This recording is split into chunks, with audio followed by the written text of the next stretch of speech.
Halo adik-adik kelas 12, apa kabarnya? Semoga kalian masih tetap semangat ya untuk belajar. Nah, kali ini kita akan membahas materi mengenai tautan gen atau gen Lincoln ya. Nah, kita lihat di sini, pautan gen itu apa sih? Jadi, pautan gen ini terdapatnya dua atau lebih banyak ya gen pada kromosom yang sama. Oke, pada kromosom yang sama. Kalau kita lihat ini gambarnya, ini gambar kromosom, ada gen 1, gen 2. Oke, di sini. Nah, ini saling terpaut atau terkait ya. Nah, ini pada satu kromosom yang sama dan jaraknya dekat. Nah, kalau kita lihat di sini gambar yang lain, gen yang satu ada di sini, kemudian gen yang kedua ada di kromosom pasangannya ya, tapi di sini tidak terpaut karena berada pada kromosom yang berbeda ya, ini. Nah, yang di sini juga kromosom tidak saling terpaut karena jaraknya jauh ya adik-adik. Dia berada pada kromosom yang sama, yang ketiga ini, pada gambar yang ketiga, tapi meskipun kromosomnya sama, jarak gennya jauh, sehingga tidak bisa saling terpaut atau terkait ya.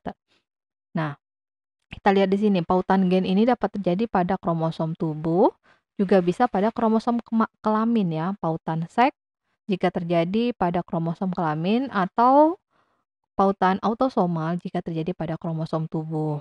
Nah, ini juga bisa seperti ini kalian lihat nanti pada gambar, di mana ini adalah kromosom, ada gennya A, B, C, dan D, dan ini alelnya A kecil, B kecil, C kecil, D kecil. Berada pada kromosom yang sama untuk yang ini juga kromosom yang sama. Dan berarti kalau yang saling terpaut nanti bisa antara A dengan B, atau B dengan C yang jaraknya dekat. Kalau jaraknya jauh itu nanti tidak terpaut seperti ini ya.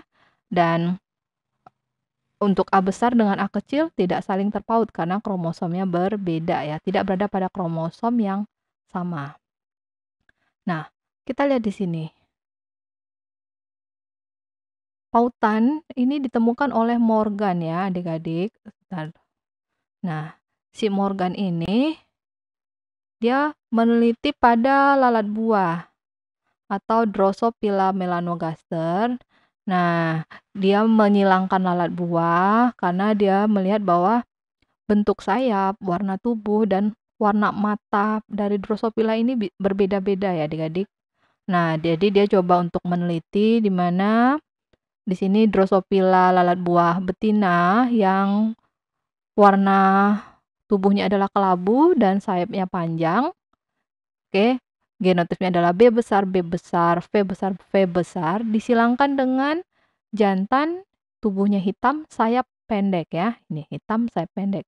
B kecil, B kecil, V kecil, V kecil. Nah, gamet yang dihasilkan di sini adalah B besar, V besar. Ini B kecil, V kecil, sehingga F1-nya adalah B besar, B kecil, V besar, V kecil ya. Sampai di sini paham? Kelabu, sayap panjang. Dari yang B besar ini kelabu, V besar ini sayap panjang. Nah, kemudian dia melakukan tes cross ya adik-adik.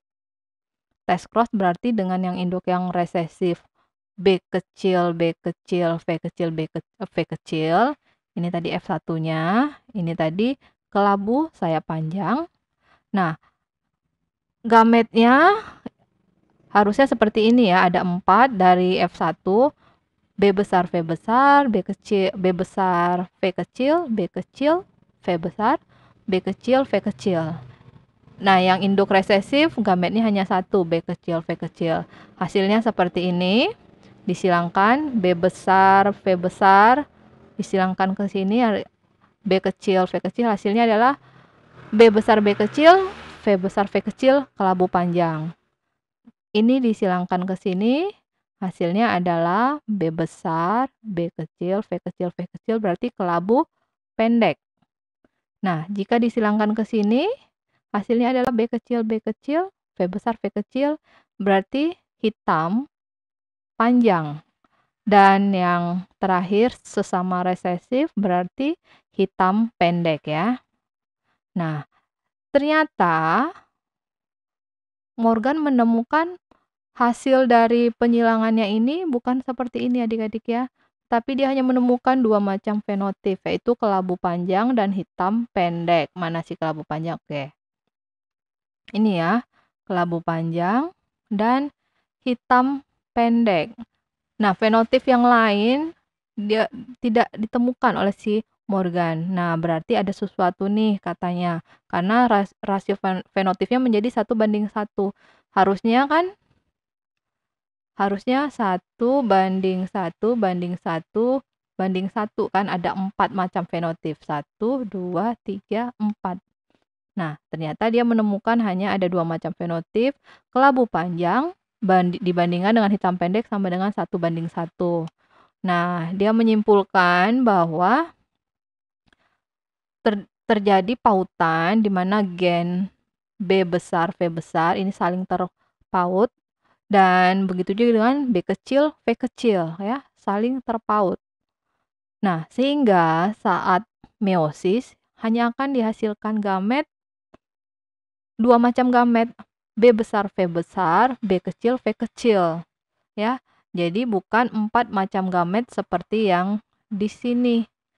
Ini hasil dari penelitian si Morgan ya.